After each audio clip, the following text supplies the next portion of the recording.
Constable है, उसको कोई सज़ा मिल रही थी, तो उसके बदले में उसको ये टास्क दिया गया कि तुम पिंकी को पकड़वा दो, तुम्हें माफ़ी मिल जाएगी और इनाम भी मिलेगा।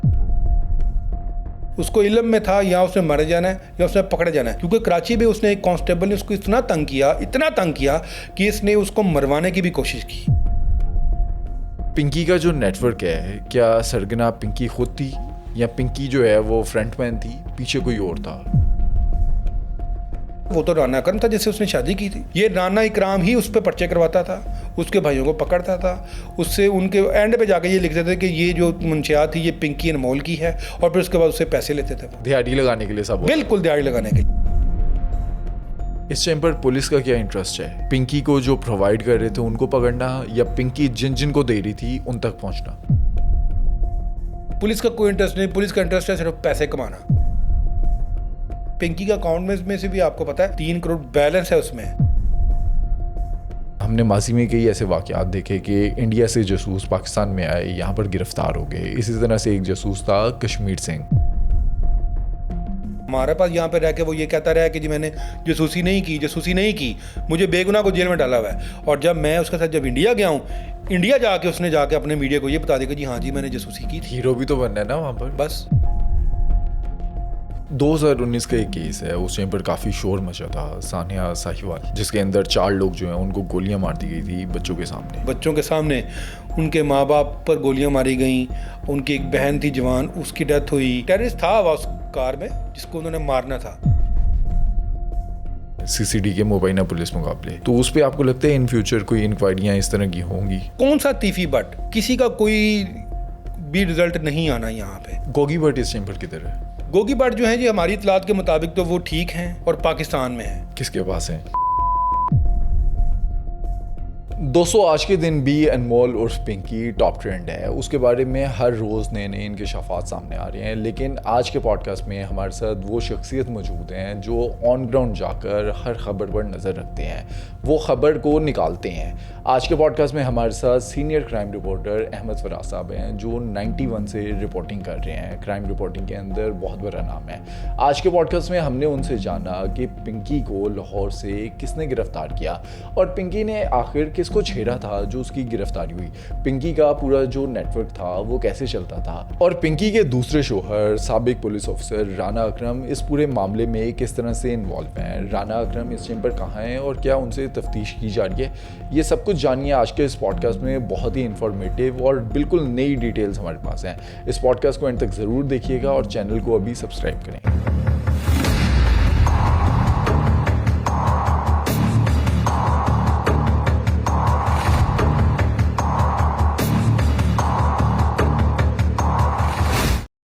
अहमद फराज साहब, अगर लाहौर के अंदर एक चिड़िया भी पर मार जाए तो आपके पास उसकी न्यूज़ आ जाती है। यहाँ तो अनमोल और पिंकी, उसे लाहौर से गिरफ्तार करके कराची ले जाया गया। आपके पास अंदर की न्यूज़ है, पिंकी को किस इदारे ने गिरफ्तार किया और वो तो काफ़ी अरसे से लाहौर में काम कर रही थी। आखिर ऐसा क्या हुआ, पिंकी ने किसको छेड़ दिया जो उसकी गिरफ्तारी की वजह बनी? बहुत शुक्रिया अली साहब। ये कहानी तो है वो बहुत लंबी है, लेकिन आपके प्रोग्राम का वक्त पता नहीं कितना होगा, तो कई घंटों लग सकते हैं जितनी लंबी ये स्टोरी है। ये पकड़ी गई लाहौर से गई है। पहले तो मैं आपको मुख्तसर ये बताऊंगा, ये लाहौर से ही पकड़ी गई है।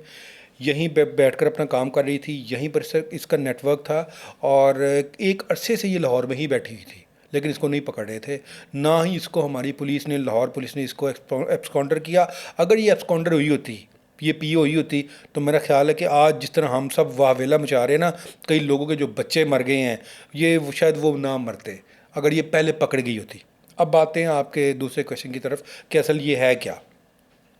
सिंध में कुछ सियासतदानों के बच्चों की डेथ हुई पिछले दिनों, गालबन 2-2.5 माह के अंदर अंदर। नाम तो उनका मैं नहीं लूँगा।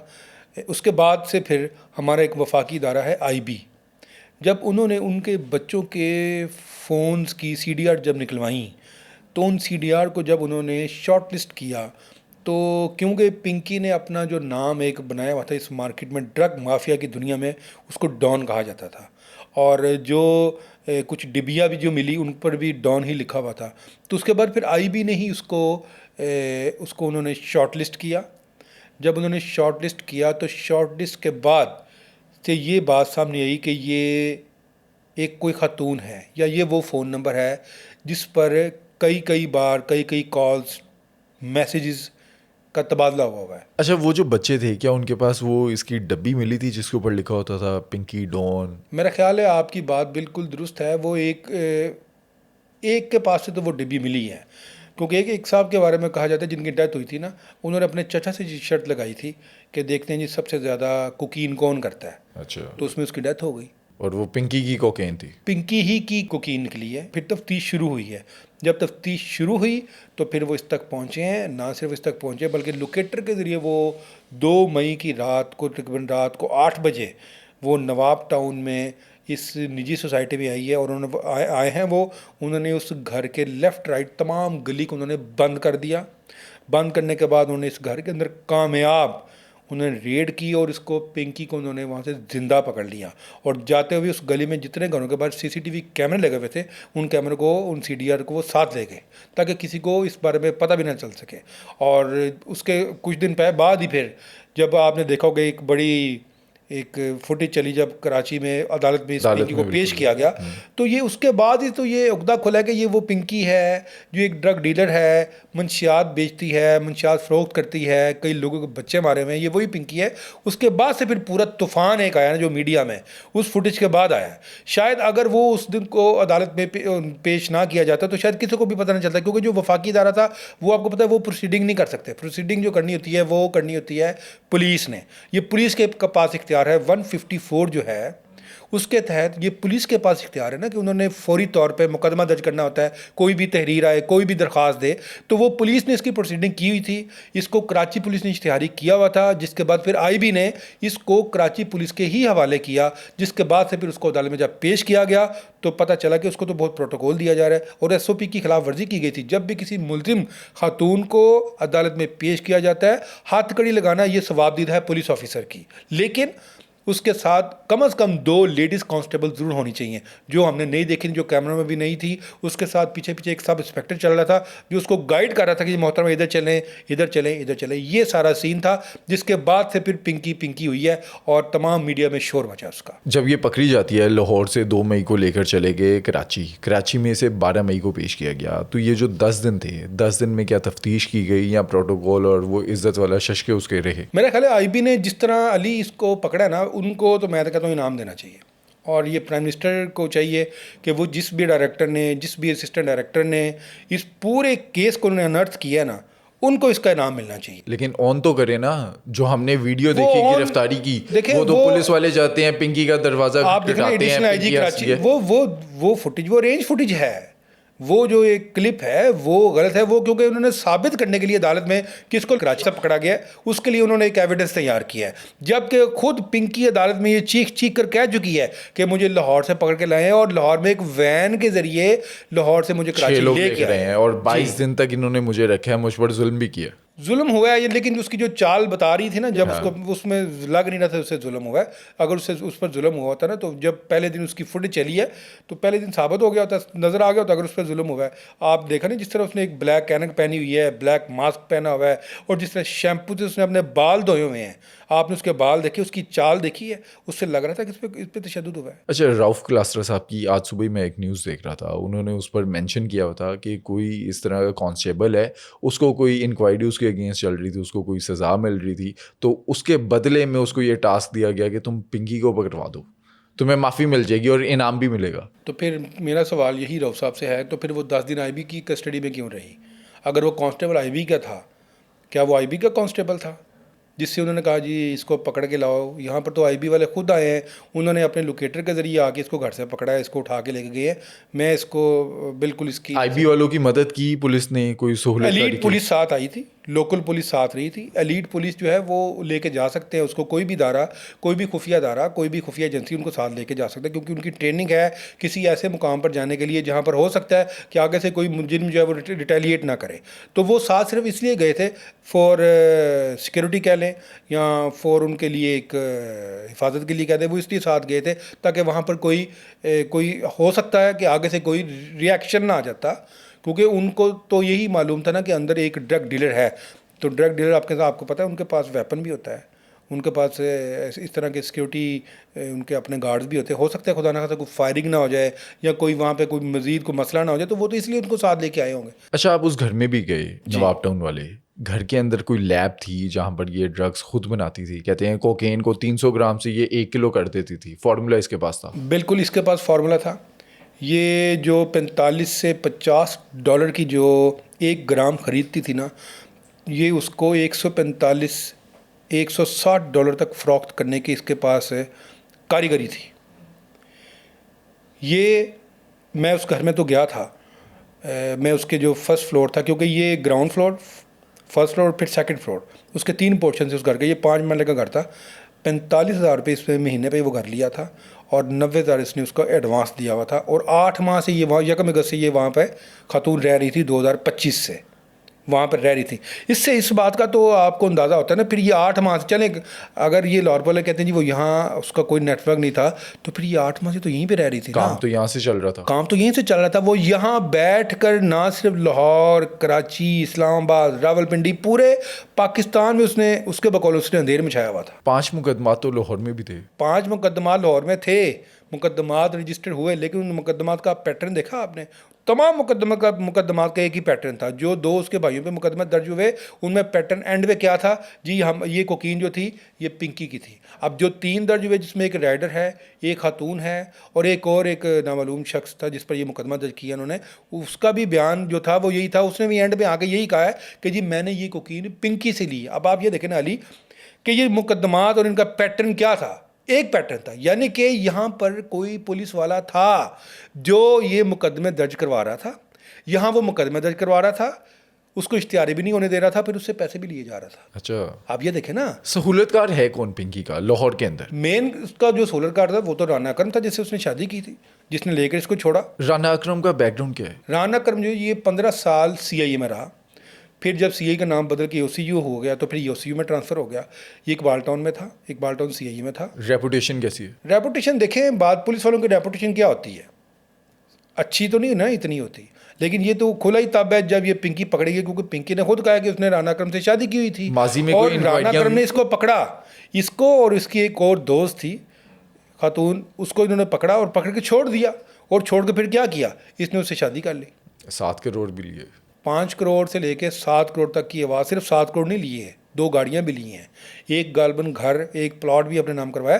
तो ये मेरा ख्याल इदारे जो है इस बारे में तफ्तीश कर रहे हैं, वो तहकीक भी कर रहे हैं कि ये किस तरह इसने अपने नाम करवाए। और जो पिंकी का अकाउंट में से भी आपको पता है 3 करोड़ रुपये की एक ट्रांजेक्शन है, 3 करोड़ बैलेंस है उसमें, जो कराची का जो अकाउंट है।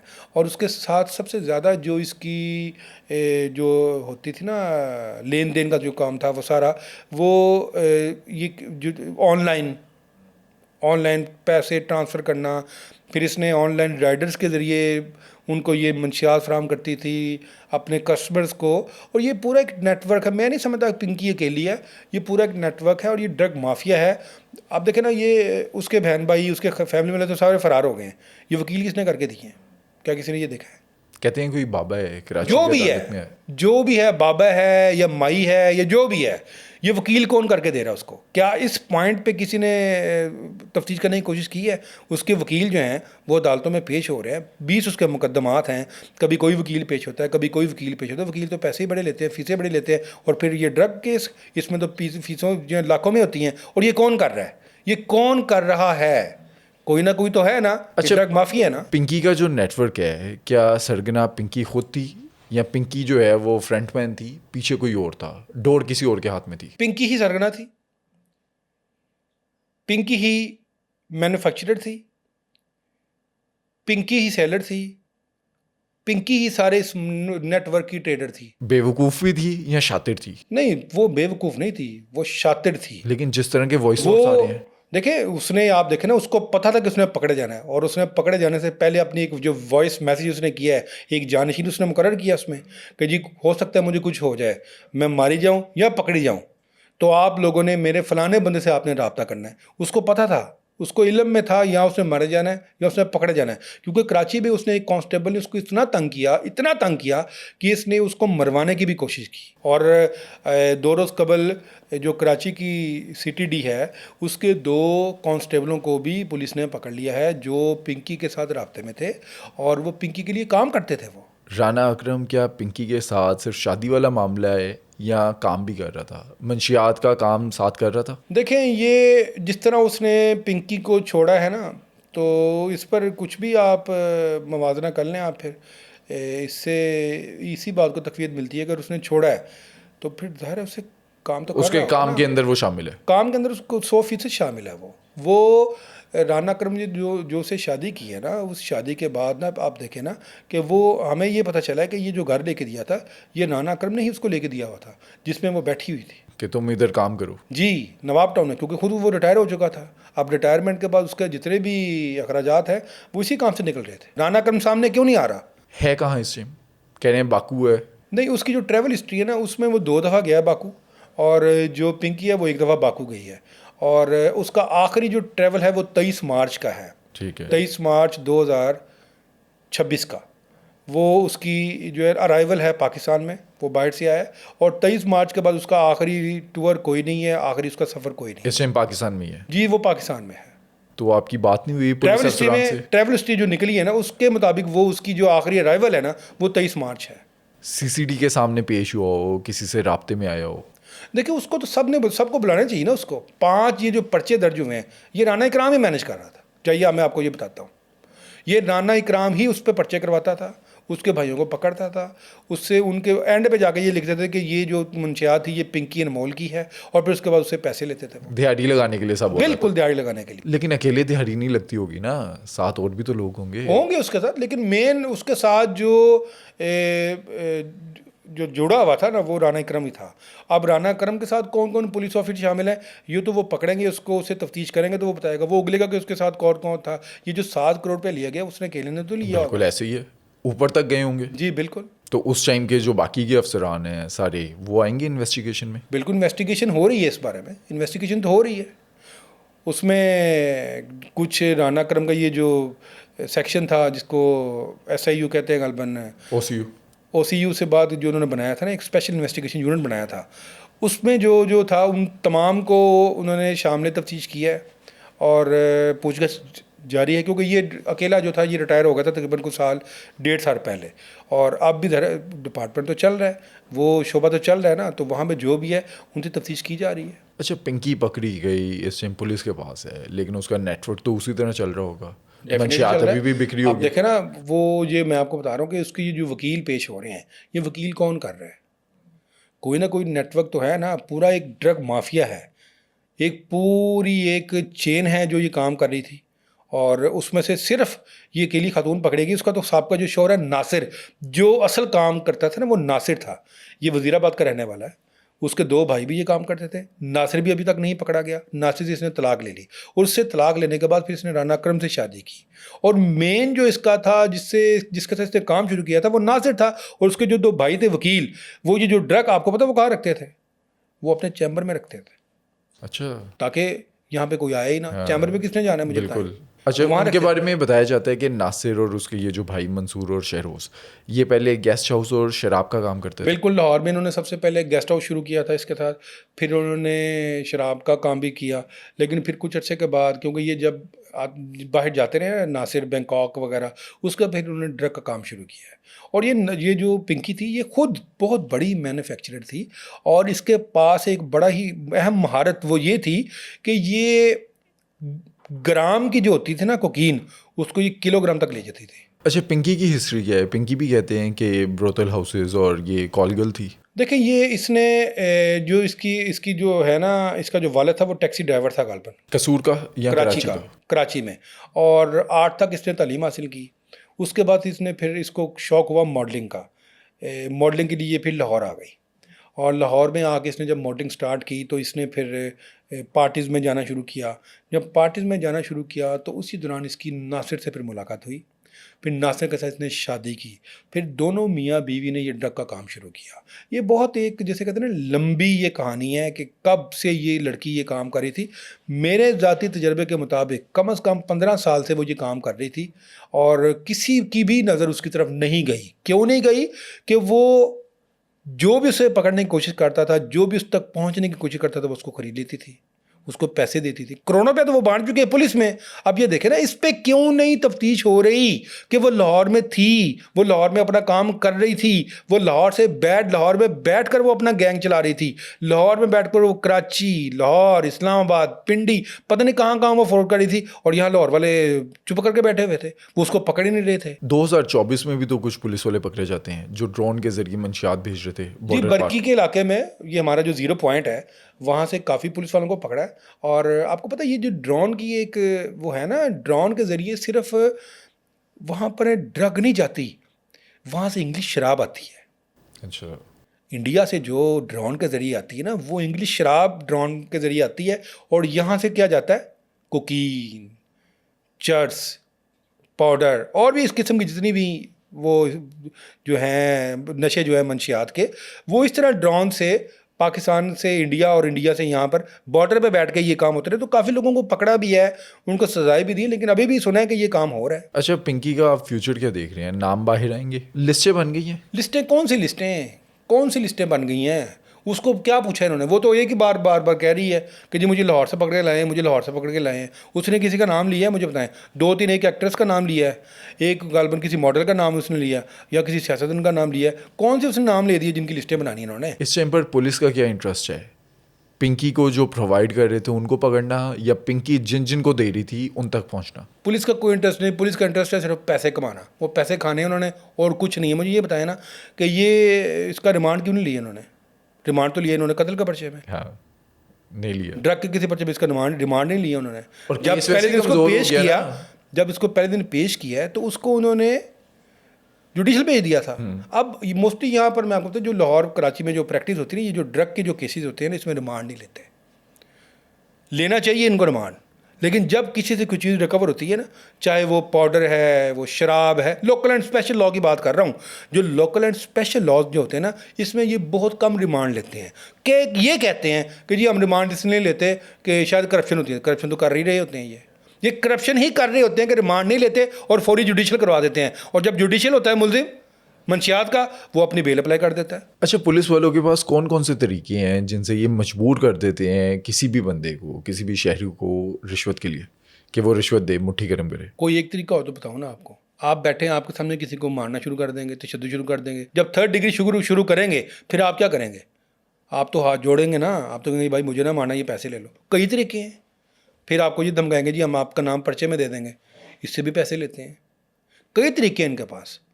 बात ये है, देखें हमारे कई पुलिस ऑफिसर ईमानदार आए हैं, कई RPOs DPOs ने कोशिश की है, लेकिन ये नीचे वाला जो एक सपा है ना, वो चाहती ही नहीं है कि करप्शन ख़त्म हो। इस टाइम पर एक न्यूज़ में देख रहा था, उस्मान बुज़दार के रिश्तेदार कोई हैं, ज़फ़र बुज़दार, उनको भी कर दिया गया है जबरी मुस्ताफ़ी। एंटी नारकोटिक्स जो एजेंसी है ना, उन्होंने साबका मतलब जो है ना, उनके एक बहुत करीबी अजीज़ है, उसको गाड़ी में से पकड़ा है और 25 किलो से ज़ायद मंशियात पकड़ी है उससे। ये ज़फ़र बुज़दार की नाम आ रहा है? शायद वही नाम है उनका जी। उनको पकड़ा है और उनसे काफ़ी किलोग्राम जो है ना गाड़ी में से वो बरामद हुई है, और उनको उन्होंने तफ्तीश कर रहे हैं उनसे वो। अच्छा, पिंकी पर कोई ANF का पर्चा था?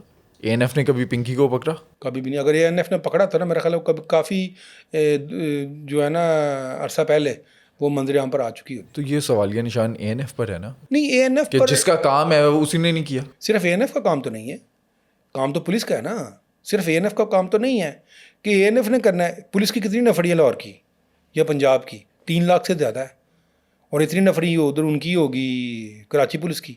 ANF की तो इतनी नफरी नहीं होती ना, उनके तो इतने थाने नहीं हैं। डेडिकेटेड काम तो उनका है ना। काम उनका है, लेकिन वो करते हैं बड़े स्मगलर्स को। इसके बारे में कभी सामने ही नहीं आया था पिंकी के बारे में कि ये कौन है। ये तो तब सामने आया जब 2 पॉलिटिशियन जो थे, जो पॉलिटिशियन थे, उनके जब बच्चों की डेथ हुई है, उसके बाद एक वफाकी तहकीकाती इदारा जो था, जिसको हम आई भी कहते हैं, उन्होंने फिर उनके नंबरों से जब इसकी सारी जो है उन्होंने हिस्ट्री तलाश की है, तहकीकात की है, उसके बाद शॉर्ट लिस्ट हुआ है और उससे पता चला कि ये पिंकी मोहतरमा जो है उन्हीं की ड्रग से उनकी डेथ हुई है। आपने लाहौर की हिस्ट्री में या पाकिस्तान की हिस्ट्री में कोई फीमेल ड्रग लॉर्ड देखी है ऐसी पिंकी से भरी? नहीं, कई देखी हैं, कई जो है उन पर मुकदमात दर्ज हुए हैं। इतनी ताकतवर? ताकतवर तो फिर यही देखी है मैंने, जो पहली दफ़ा मंजर आम पर आई है। और जिस देखे उसने क्या किया, उसने सिस्टम को हिला के रख दिया है, उसने सिस्टम को Challenge किया है। नंगा किया है अली साहब, उसने सिस्टम को नंगा किया है कि वो कई सालों से वो मंशियात फ़रोख्त कर रही है। ना सिर्फ मंशियात में एक आइटम, कोकीन, पाउडर, आइस। चर्स, आइस, हर चीज़ वो प्रोवाइड कर रही है, फ़रोख्त कर रही है और उसको पकड़ ही नहीं रहे। ये तो कराची पुलिस का काम बनता है ना। अगर उनकी वो इश्तिहारी थी खातून, अगर उन्होंने जो एक लाश मिली उनको फुटपाथ से, जिसके पास से वो डिब्बी मिली, अगर उसी से वो शुरू हो जाते तो मेरा ख्याल है आईबी से पहले वो पहुंच जाते हैं। अच्छा, लेकिन वो केस तो काफ़ी कमज़ोर है, वो वो तो साबित ही केस नहीं होगा। कमज़ोर है। अब देखें ना, उसमें वो जो 302 लगाई उसमें उसमें एक नशई की डेड बॉडी है। अब नशई की डेड बॉडी है, नशई, मुझे ये बताएं, नशई के पास इतने पैसे होते हैं कि वो 40 से 45 हज़ार रुपये की वो कोकीन लेगा 1 ग्राम, उसके पास से डिब्बी मिली है। और फिर चले, अगर डिब्बी अगर उसने ठीक है, उसकी यही नशा करने उसकी मौत वाकई हुई है, ये साबित कैसे होगा कि वो पिंकी की ही और ड्रग कोकेन से हुई है या नहीं हुई? ये साबित कैसे होगा? तो ये बहुत लो पूल्स हैं, इसमें बहुत कमजोरियां हैं इस मुकदमे में भी। आप 91 से रिपोर्टिंग कर रहे हैं, हमने माजी में कई ऐसे वाक़यात देखे कि इंडिया से जासूस पाकिस्तान में आए, यहाँ पर गिरफ्तार हो गए। इसी तरह से एक जासूस था कश्मीर सिंह। अब उसकी जब रिहाई हुई तो आप इंडिया तक उसके साथ गए। कश्मीर सिंह कौन था, क्या उसका बैकग्राउंड था, और इंडिया में जाकर आपने क्या कुछ देखा? वो मुशर्रफ दौर था, तो हमारे इंसानी हकूक़ के हैं इंसार बन्नी साहब, तो वो एक दिन वो लाहौर कोट लखपत जेल में गए। तो जेल में उन्होंने मुख्तलिफ़ कैदियों से मुलाकात की, तो उनकी मुलाकात फिर कश्मीर सिंह से भी हुई। तो कश्मीर सिंह ने उनको बताया कि वो पिछले 29 साल से इस तरह लाहौर की जेल में वो कैद है। जिस पर ये शोर मचा, जिसके बाद ये खबर बाहर आई कि जी कश्मीर सिंह जो है वो इस तरह एक इंडियन कैदी है और वो यहाँ पर कैद है और उसको बाहर निकलना चाहिए। तब उसके बाद हुकूमत पाकिस्तान ने फिर एक भारत के साथ एक अच्छी खुशगवार ताल्लुकात की वजह से फिर उसको बाहर निकालने की उन्होंने फ़ैसला किया। और फिर जब उसको बाहर निकाला गया तो फिर उसको फिर वाघा बॉर्डर के ज़रिए 2007 में गालमन वाघा बॉर्डर के ज़रिए जब उसको इंडिया के हवाले किया गया, तो मैं जो था पाकिस्तान में, मैं वाहिद जर्नलिस्ट था जिसका जो वीज़ा था वो इंडियन कौंसलर इस्लामाबाद से लेके आया था, क्योंकि वो यहाँ पे लाहौर अवारी होटल में वो ठहरा था। और उन्होंने पासपोर्ट पर कश्मीर सिंह को भी वीज़ा लगाना था, उसके पासपोर्ट पर उसका हंगामी पासपोर्ट तैयार किया गया जो गवर्नमेंट ऑफ पाकिस्तान ने तैयार किया।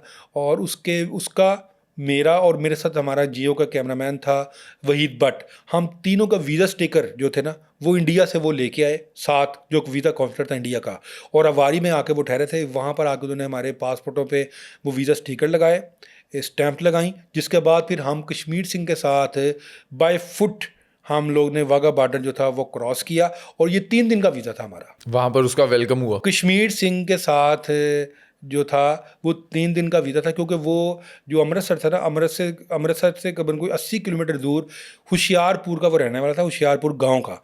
वो फिर मैं उसके साथ जो था होशियारपुर जो गांव था वहाँ तक हम गए उसके साथ, और काफ़ी लोगों ने वहाँ पे वेलकम किया था और पाकिस्तान के हक़ में वहाँ पे नारेबाजी हुई थी। अच्छा। जो इंडिया में जो लोग हैं ना, वो अभी भी उनमें से काफ़ी कम्युनिटीज़ ऐसी है, सिख खास तौर पर, वो पाकिस्तान के हक़ में बहुत अच्छे हैं और पाकिस्तान के हक़ में वो नारे लगाते हैं। अब ये जो कश्मीर सिंह है, ये जासूस कैसे बना था और पाकिस्तान में पकड़ा कैसे गया? देखें, ये गालबन पकड़ा गया था 84 की बात है ये, और तब तो मेरा ख्याल है हम खुद भी स्टूडेंट होंगे, और 25-30 साल ये लाहौर बल्कि ये पाकिस्तान के जेलों में रहा है ये।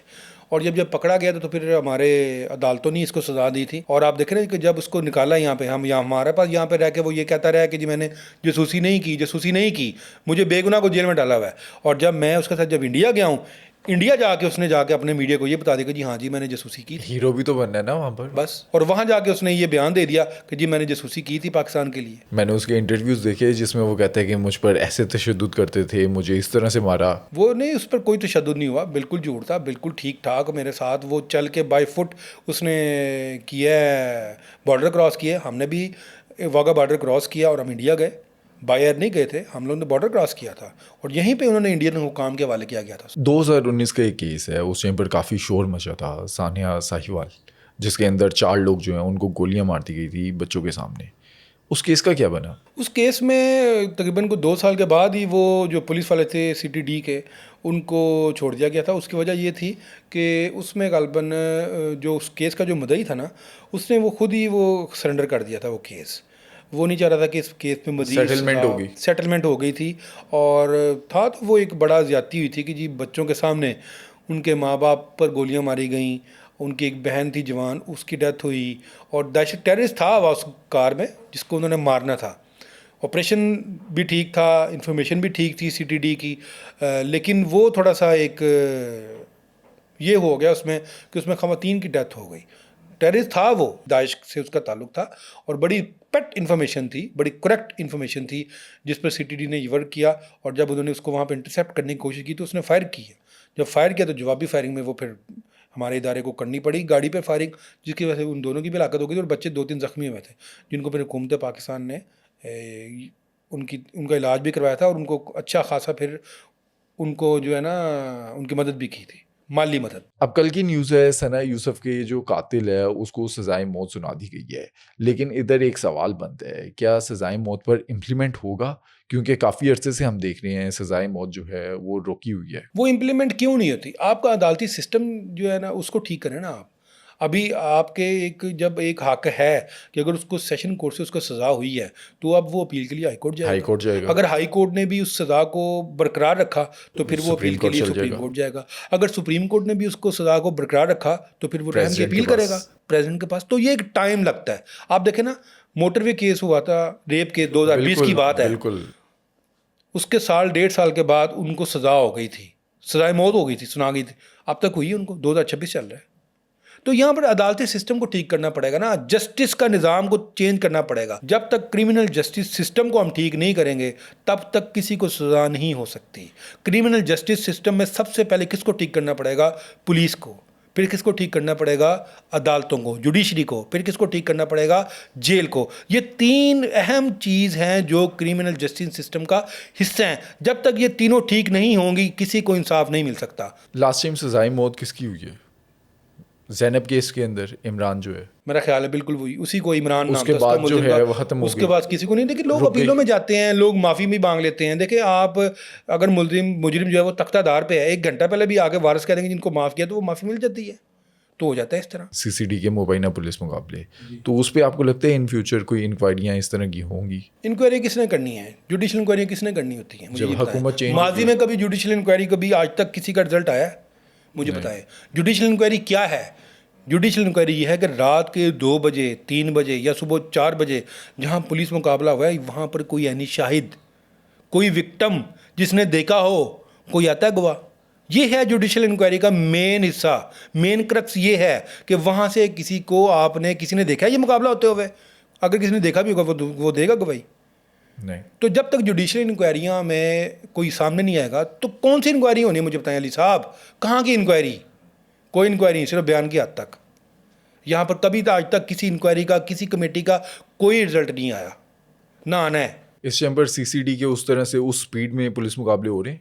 देखिए अब आप उनको पुलिस मुकाबले कहें या आप उनको एक्स्ट्रा जुडिशल किलिंग कहें या आप उनको पुलिस ऑपरेशन कहें, मुझे बताएं 1500 से ज़ायद 2025 30 मार्च से लेकर आज तक 1500 से ज़ायद मुलजिम मारे गए हैं। कोई इंक्वायरी, कोई जुडिशल इंक्वायरी कोई सामने आई है किसी की? नहीं। अदालतों में रिट वगैरह पिटीशन की है लेकिन कोई किसी ने भी किसी को कोई जस्टिस मिला है? एक विहाड़ी में केस हुआ था, आपको पता है, उसमें क्रॉस वर्शन हुआ है, सिर्फ वही हुआ है। उस क्रॉस वर्शन का कोई फैसला आया? कोई नहीं आया ना। तो कुछ नहीं होना, कुछ भी नहीं होना यहाँ पे। कौन सा तीफी बट या कौन सा नुमान कैसर, किसी का कोई भी रिजल्ट नहीं आना यहाँ पे, ना होना है। गोगी भट्ट इस टाइम पर किधर है? गोगी भट्ट जो है जी हमारी इतलात के मुताबिक तो वो ठीक हैं, पाकिस्तान जिंदा हैं और पाकिस्तान में हैं। किसके पास हैं? वो किसी ना किसी के पास तो होंगे, लेकिन हैं वो साइड पे। ज़ाहिर है जिस तरह तीफी बट का एक वाक़या हुआ है, उसके बाद से वो फिर साइड पे हो गया अपनी जान बचाने के लिए। लेकिन वो किसी के पास, किसी कानून नाफिज करने वाले इदारे के पास नहीं है। वो साहब किसी सेफ़ जगह पे हैं और वहीं पे हैं वो।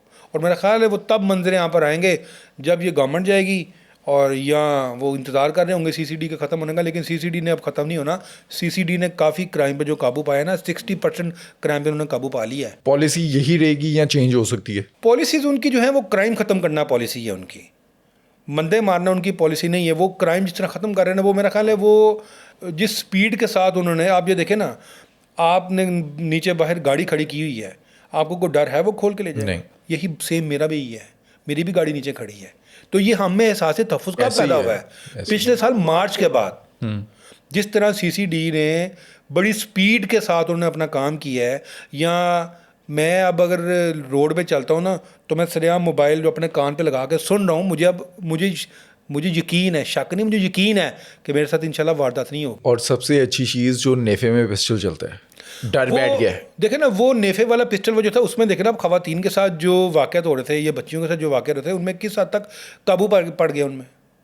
डर बैठ गया है। जी दोस्तों, आज के ये पॉडकास्ट एंड तक देखने का आपका बहुत शुक्रिया। अगर आज के पॉडकास्ट के हवाले से आपका कोई भी सवाल है तो कमेंट सेक्शन में ज़रूर शेयर कीजिएगा, मैं फौरी उसका रिप्लाई करूंगा। और अगर अगला पॉडकास्ट आप किसी टॉपिक पर देखना चाहते हैं तो वो भी हमें सजेस्ट करें। अगर आज की ये वीडियो आपको पसंद आई हो तो इस वीडियो को लाइक करें, कॉमेंट करें, शेयर करें और चैनल को प्लीज़ सब्सक्राइब कर दें।